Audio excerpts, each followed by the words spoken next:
চোখের বালি। দুদিন পর যখন সে আমার কোলে আসবে তখন আমাদের জীবন আরো খুশিতে আরো আনন্দে ভরিয়ে তুলবে সে। তোমরা একটা দিনক্ষণ দেখে পুজো জোগাড় করো। না না, ওই মইনের সাথে কথা না বলে ও সিদ্ধান্ত নেওয়া যাবে না। তোমরা ওসব নিয়ে চিন্তা করো না, মহিনদের সাথে আমি কথা বলছি।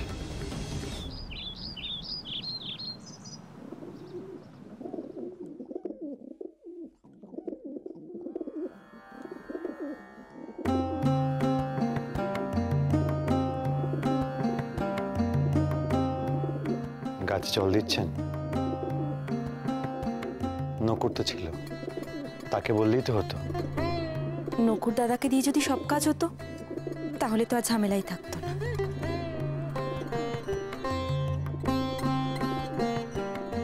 আপনার সাথে কিছু জরুরি কথা ছিল। নিশ্চয়ই কোনো দরকারি কথা। দরকার ছাড়া তো আপনি আবার আমার সাথে কথাও বলেন না। আপনি কাল আমার সম্পর্কে যা যা কথা বলেছেন সেগুলো ঠিকই বলেছেন। কোন দিকে সূর্য উঠলো আজ? বিহারী বাবুর এত নরম সুর, আমার কথা মেনে নিয়ে একেবারে নতি স্বীকার করতে ছুটে এলেন। হ্যাঁ বিনোদিনী দেবী, আমি মুখে যেমনটা বড় বড় কথা বলি, কাজে হয়তো তেমনটা করতে পারি না। আমার চিন্তা ভাবনা আর কাজের মধ্যে কোথাও একটা বিস্তার ফারাক রয়ে যাচ্ছে। আমি সেটা সংশোধন করতে চাই। আমি সবসময় অন্যের জন্য না ভেবে নিজের জন্য ভেবে চলেছি। এবার অন্যের জন্য কিছু করতে চাই। বোধোদয় হলো তাহলে। আপনার কাছে আবার অন্য মানে তো আশালতা। এবার আর কি কি করবেন তার জন্য? ঠাট্টা নয় বিনোদিনী দেবী, আমি মন থেকে বলছি। বউঠার নয়, আমি আপনার জন্য কিছু করতে চাই। আপনি বলুন, আপনি আমাকে খুলে বলুন আপনার কি কি বিষয়ে অসুবিধা হচ্ছে। আমি আপ্রাণ চেষ্টা করব আপনাকে সাহায্য করার। আমি আপনাকে অসুবিধার কথা জানাবো, তারপর আপনি আমাকে সাহায্য করবেন। কেন বিহারী বাবু, আমি কি ভিখারি? আপনার হাতে পায়ে ধরে আমি সাহায্য চাইবো, তারপর আপনি আমাকে সাহায্য করবেন? এরকম কি আশালতার বেলায় করেন বুঝি? আপনি ভুল বুঝছেন। আপনি নিজে থেকে নিজের অসুবিধা না জানালে আমি জানবো কি করে? থাক বিহারী বাবু, আর শুকনো ভদ্রতা দেখিয়ে কাজ নেই। আশালতার বেলায় আগ বাড়িয়ে ষোড়শোপাচারের নৈবেদ্য সাজিয়ে পুজো, আর আমার বেলায় পুরো ক্ষৈক বিন্দায়ন, তাই না? বাহ, বেশ চমৎকার ব্যাপার তো। আপনি আমাকে ভুল বুঝছেন। একদম না, আমি আপনাকে ঠিক বুঝেছি বিহারী বাবু। আসলে চালাকিতে না আপনি আমার সাথে পেরে ওঠেন না। শুধুমাত্র ভণ্ডামির দুর্নাম ঘোচাতে, লোক দেখানো উপকার করতে আমার কাছে ছুটে এসেছেন, কিন্তু আমি তা ধরে ফেলেছি। যান, নিজের কাজে যান। ভবিষ্যতে আর কোনোদিন মেকির দয়া দেখাতে আমার কাছে আসবেন। আমি কোনোদিন আপনার দয়ায় বাঁচিনি, আর বাঁচবো না।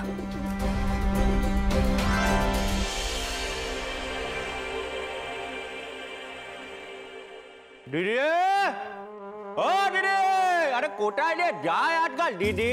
হয়েছে কি? হ্যাঁ বলি, হাম্বা হাম্বা রব তুলেছিস কেন? পালে বাঘ পড়েছে বুঝি? কি হয়েছে বল সেটা। এই জন্যই বলে লোকের ভালো করতে নেই। দেখো, তুমি আমায় লাঠি জুতো যাই দেখাও না কেন, আমি কিন্তু তোমার পায়েতেই পড়ি। শোনো দিদি, ওই যজ্ঞের খরচ বাবদ অগ্রিমটা দিয়ে আসতে হবে। 5 টিকে ছাড়ো দেখিনি। কি বলছিস? 5 শিকে? ওরে বাবা রে, না ফুলু। কি দিদি, 5 টিকে শুনে তুমি ভিন্ডিকে পড়ে গেলে কেন? দিদি কথাটাই আছে। হ্যালো করি মকর তেল। বলি হতচ্ছাড়া, তুই কি ভেবেছিস কি? হ্যাঁ, আমি নিজের ঘাটের করি খরচা করে যজ্ঞ করব, যজ্ঞের আয়োজন করব আমি? ওসব হবে না, আর এমন কোনো কথা ছিল না ফুলু। এই জন্যই বলে মেয়ে মানুষের হাঁটুর গোড়ায় বুদ্ধি। কি বললি? কি বললি? ও। সাহস থাকে তো আবার বল, কথা কেন বল, কি বললি? দিদি তুমি আমার মায়ের মতো, আমি তোমায় কিছু বলতে পারি বলো? আমি আসলে মনে মনে বলছিলাম যে তোমরা তো আর ব্যবসা বাণিজ্য বোঝো না, তাই প্যাঁচ পায়েরটা বুঝবে কি করে? দিদি বড় ডান মারটা চলেছ, এই পাঁচটিকে ফাঁচটিকে তো তোমার হাতে ময়লা। ওই মানুষ তোকে দেখতে পাচ্ছি দিদি, সিংহাসনে বসে ভিকিরিদের উদ্দেশ্যে তুমি ওরকম কত পাঁচটিকে ছুঁড়ে ছুঁড়ে মারছো, ছুঁড়ে ছুঁড়ে মারছো। রাঘব বোয়াল ধরতে গেলে দিদি 2-4টে চুনোপুটি 4 হিসেবে ফেলতে হয়। তাই বল ফুলু, তাই বল। আমি ভেবেছি বোধহয় কি না কি, আসলে কি বলতো ফুলু, আমি তো ওই ঘর পোড়া গরু কিনা। তোর জামাইবাবু আমাকে কত ঠকিয়েছে বল দেখি, ইনিয়ে বিনিয়ে ছলাকলা করে এ কথা সে কথা বলে কত কড়ি আমার থেকে কেড়ে নিয়েছে। তাই জন্য না ফুলু, ওই কড়ি দেওয়ার কথা শুনলে আমার বুকের ভেতরটা কিরকম হু হু করে ওঠে, হু হু করে ওঠে, বিশ্বাস কর।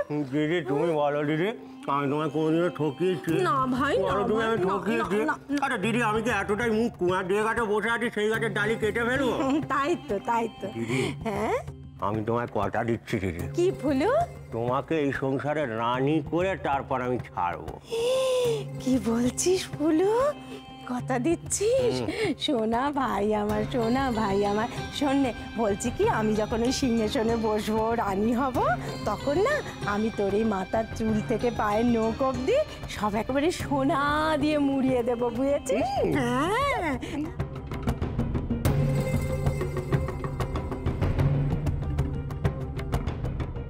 তো আচ্ছা ঝামেলায় ফেললে। দেখো বিহারি, তুমি তো খুব ভালো করে জানো আমি এসব ভণ্ডামিতে বিশ্বাস করি না। আরে বাবা, যাগযজ্ঞ করে যদি অশান্তি দূর করা যেত তাহলে তো পৃথিবীতে কোথাও কোনো রকম অশান্তি বলে জিনিস থাকতো না। আর চারদিকে এই যে যুদ্ধ বিগ্রহ এইসব চলছে, এসবও তো হতো না। আমি আশ্চর্য হয়ে যাচ্ছি বিহারি, তুমি শেষ পর্যন্ত তুমি আমাকে এই ব্যাপারে বোঝাতে এসেছো। আমি জানি মহিন্দা, আমি সবটাই জানি, আমিও তো এসব বিশ্বাস করি না। কিন্তু কথাটা শুধু সংসারের শান্তির জন্য নয়, বিশ্বাসটা প্রত্যেকের আলাদা। তোমার বিজ্ঞানে বিশ্বাস, মা কাকিমার ধর্মে। আর আমার যুক্তি হলো, কেউ যদি কাউকে ক্ষতি না করে কোনো বিশ্বাসে অটুট থাকে, তাহলে সমস্যা কোথায়? আর তাছাড়া বৌঠান তো বিশ্বাস করে এসবে। তুমি বৌঠানকে জিজ্ঞেস করো, সে যদি আপত্তি করে তাহলে আমি তোমাকে না করব না, জোর করব না। বেশ বেশ, তোমরা যা ইচ্ছা তাই করো, কিন্তু আমাকে এর মধ্যে জড়াবে না।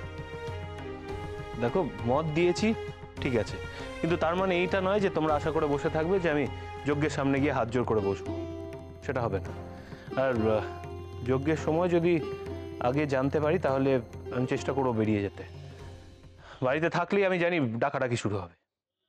বেশ, তুমি শুধু যোগে অমত করো না, তাহলেই হবে। ও ভাই ঠাকুরপো, আপনি আবার আপনার বন্ধুর মতো যজ্ঞের ভয়ে বাড়ির বাইরে পালিয়ে বেড়াবেন না তো? আমার আর সে উপায় কোথায়? মা কাকিমা তাহলে রেগে আগুন আর তেলে বেগুন হয়ে যাবেন। বালি, এই নে দুধ চাউলটা খেয়ে নে, দেখ তো কেমন লাগে।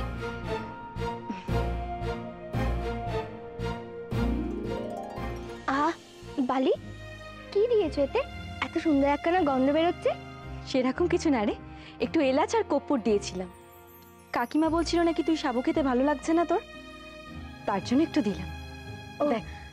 আর বালি, কাল না তুমি সকাল সকাল নিয়ে ধুয়ে তৈরি হয়ে নিও, বাড়িতে গৃহশান্তির যজ্ঞ হবে। তুমি কিন্তু সেখানে থাকো। গৃহে শান্তির যজ্ঞ? তা ওখানে থেকে আমার কি লাভ বালি?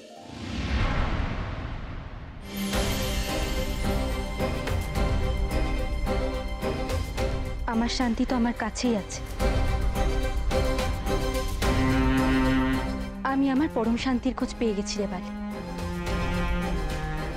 আমার আর কোনো শান্তি সস্তায়নের দরকার নেই।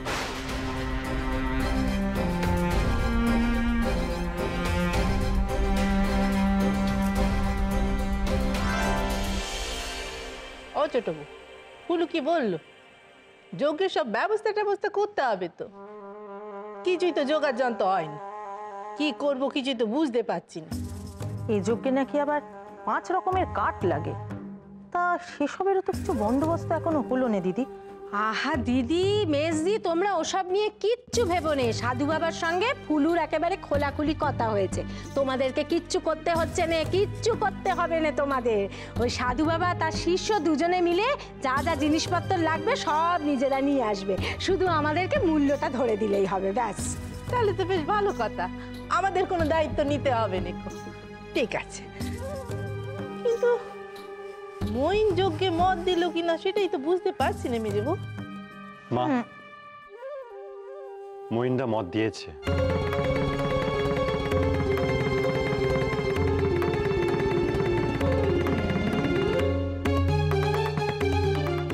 মইন মত দিয়েছে, মইন মত দিয়েছে। অনেক কষ্টে বুঝিয়ে সুঝিয়ে মহিন্দাকে রাজি করিয়েছে, কিন্তু তোমরা যা করো তাড়াতাড়ি করো। যজ্ঞের সময় মহিন্দা বাড়িতে থাকবে না বলেছে। সে কি কথা? বাড়িতে যজ্ঞ হবে আর বাড়ির ছেলে বাড়িতে থাকবে না, কেমন কথা হলো? আহা মেজদি, তুমি চিন্তা কেন করছো? বৌমা তো রয়েছে, সে থাকলেই হবে, ওই যথেষ্ট। মইন যে আমাদের মত দিয়েছে না, এই অনেক গো, এই অনেক, এই ঢের। মা, আপনি এমনটি করবেন না, এমনটি করবেন না। আপনার ছেলে বিয়ে দেবেন না, আমি ভেসে যাবো মা, আমাকে পাঠিয়ে দেবেন না। বলি কি হচ্ছে কি? ওটো দেখি, ওটো। আপনি যা বলবেন আমি তাই করব, শুধু আপনি ওনার কাছ থেকে আমাকে আলাদা করবেন না মা, ওনার কাছ থেকে আলাদা করবেন না। এসব কি হচ্ছে ছোট বউ?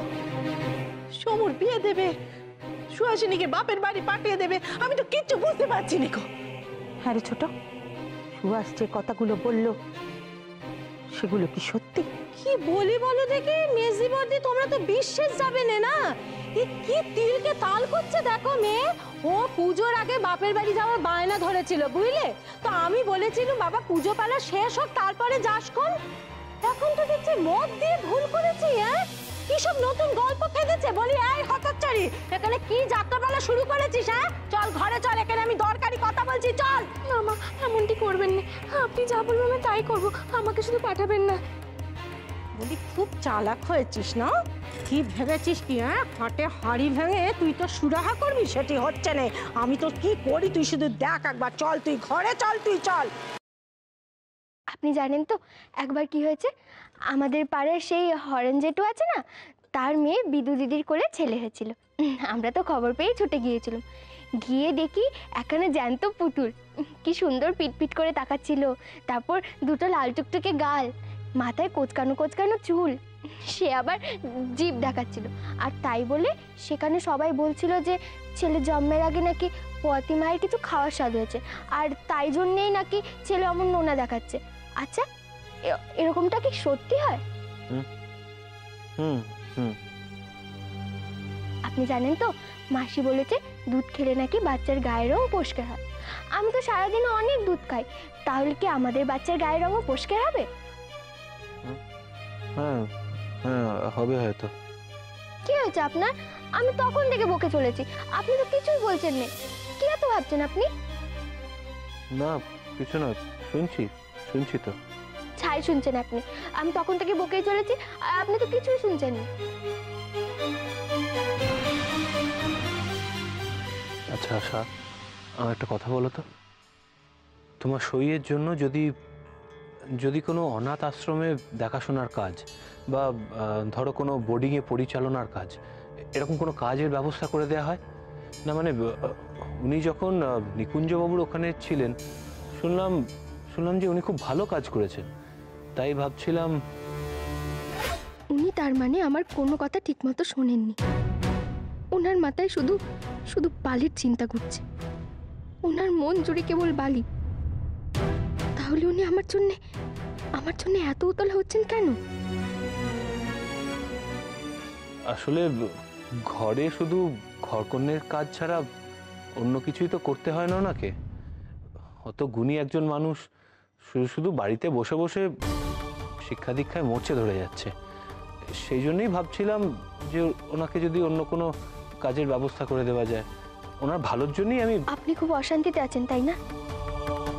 সর্বক্ষণ খালি বালির কথাই ভেবে চলেছেন। হ্যাঁ হ্যাঁ, একদম ঠিক বলেছো তুমি। সারাক্ষণ আমি শুধু তোমার বালিকে নিয়ে ভেবে যাচ্ছি। বিনোদিনী ছাড়া আমার মাথায় আর কোনো চিন্তা নেই, আর কোনো ভাবনা নেই। সারাদিন শুধু ওই চলছে আমার মাথায়। আমি হাজার চেষ্টা করে ওকে কিছুতেই আমার মন থেকে দূর করতে পারছি না।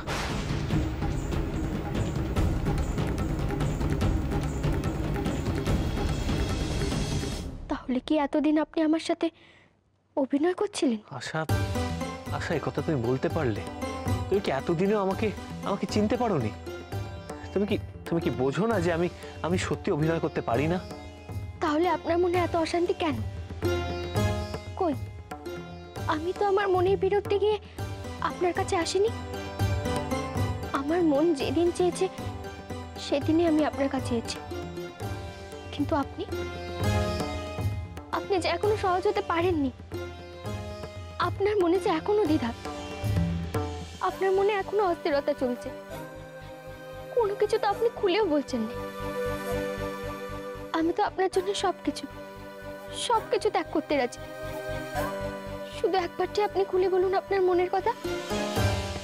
দোহাই আপনার, আপনি আপনার ইচ্ছের বিরুদ্ধে গিয়ে কোনো কিছু করবেন না। আশা, আশা, তুমি আমাকে ভুল বুঝছো। অবশ্য তোমাকে এবার দোষ দিই কি করে? তোমার জায়গায় যে কেউ থাকলে একই বুঝতো। আমি যদি কোনো ভুল বুঝে থাকি তাহলে আপনি বুঝি সেটা ঠিক করিয়ে দেবেন না? আপনি তো আমার স্বামী। আমি ভুল করলে যে আপনাকেই পথ দেখাতে হবে। দেখো আশা, আমি যে তোমাকে কি করে বোঝাবো জানি না। শুধু এইটুকু বলতে পারি, আমার মন প্রাণ জুড়ে এখন শুধু তুমি। তুমি কি করে ভালো থাকবে, তুমি কি করে সুখে থাকবে, সারাক্ষণ আমি এটাই ভেবে চলেছি। কিন্তু বিশ্বাস করো আশা, আমি শান্তি পাচ্ছি না। আপনি এখনো ভয় পাচ্ছেন? আমার ক্ষতি হওয়ার ভয়? কিন্তু কেন? আমি তো আপনাকে অনেকবার বলেছি আমার কোনো ক্ষতি হবে না। কেউ আমার কোনো ক্ষতি করতে পারবে না। এগুলো হলো ধুত্রুর পিচ। আমি একা মরবো না, সবাইকে নিয়ে তবেই আমি মরবো। পারবে না আশা, কেউ পারবে না। তুমিও পারবে না, বিহারিও পারবে না। তোমরা কেউ আমাকে নিশ্চিন্ত করতে পারবে না। আমি যে কেন এত ভয় পেয়ে আছি সেটা যদি তুমি বুঝতে আশা। ও বর্দি গো, কই গেলে? ও বাবা, মেজদিও এখানেই রয়েছো? তা ভালোই হয়েছে, দুজনেই যখন রয়েছে একটা সুখবর আমি দিই। ওই শান্তি সস্তনে সব জোগাড় যন্ত্রণা হয়ে গেছে, আমি করে ফেলেছি, কোনো চিন্তা নেই গো। শুধু একটা কথা বলার জন্য আমি এখানে এলুম, সেটা হচ্ছে বৌমাকে কাল একটু উপোস দিয়ে থাকতে হবে, ব্যাস। এ কি বলছো ছোট বউ? এই পুয়াতি অবস্থায় সে উপোস করবে? না না না, তা হবে না। আর তাছাড়া এই যজ্ঞে আমার বৌমা কি করবে? তোমার নাতির সব জন্মের মতো ঘোচাতেই তো যোগ্য গো বর্দি। এ তো ভারী অদ্ভুত কথা বললি ছোট। আমরা তিনজন উপোস দিলেই তো যথেষ্ট। ওই দেখো, বলি দিদিরা কিছুই বোঝেনে, বুঝতেও চায় না। আমাদের ওই তেকালদর্শী সদানন্দ বাবা যিনি আসছেন, তিনি একথা বলেছেন, তিনি ফুলুকে দিয়ে বলে পাঠিয়েছেন তাকে উপোস যে থাকতে হবে, আমার কথা নয়। না না ছোট বউ, আগে শরীর তারপরে নেও। এই অবস্থা আমি তাকে কিছুতেই ওই উপোস দিতে বলতে পারবো না। আহা বর্দি, মোটে একটা ঘন্টার তো ব্যাপার গো। বাবা বলেছেন বৌমা পোয়াতি বলে তিনি সকাল সকাল যজ্ঞ সেরে নেবেন। ও তুমি দেখো, কিচ্ছু হবে না গো বর্দি, কোনো ক্ষতি হবে না। না না ছোট বউ, না। আর তাছাড়া শুধু যদি সববার দরকার হয়, তাহলে তো তুমি আছো, সুহাস আছে। তুমি বরং একবার পুলুকে বাবার কাছে পাঠাও, আরেকবার কথা বলে আসো। না বর্দি না, সে আমি পারবো না। আমি শুনেছি বাবা নাকি একেবারে এক কথার মানুষ গো, তিনি ওই কথার নড়চড় একদম পছন্দ করেন না। তার থেকে ভালো বর্দি এই যজ্ঞ তুমি বন্ধ করে দাও। হ্যাঁ, বন্ধ করে দাও। ওমা, কি কথা, সংকল্প হয়ে গেছে। তাছাড়া এখন যজ্ঞ বন্ধ করে দিলে, এইসব কথা শুনলে এই সংসারের উপর সদানন্দ বাবার রোষ পড়বে ছোট। আমার হয়েছে শাকের করাতের দশা। ওদিকে মইন জানতে পারলে তো আস্ত রাখবে না। মইন তো সবকিছু বুঝতে পারবে, তার কাছ থেকে এসব কথা আড়াল করি কি করে? মইনকে তো তবু আড়াল করা যায়, কিন্তু বেহারি ওইসব নিয়ে একদম তুমি কিচ্ছু ভেবো না। বেহারি মইন কেউ কিচ্ছু জানতে পারবে না।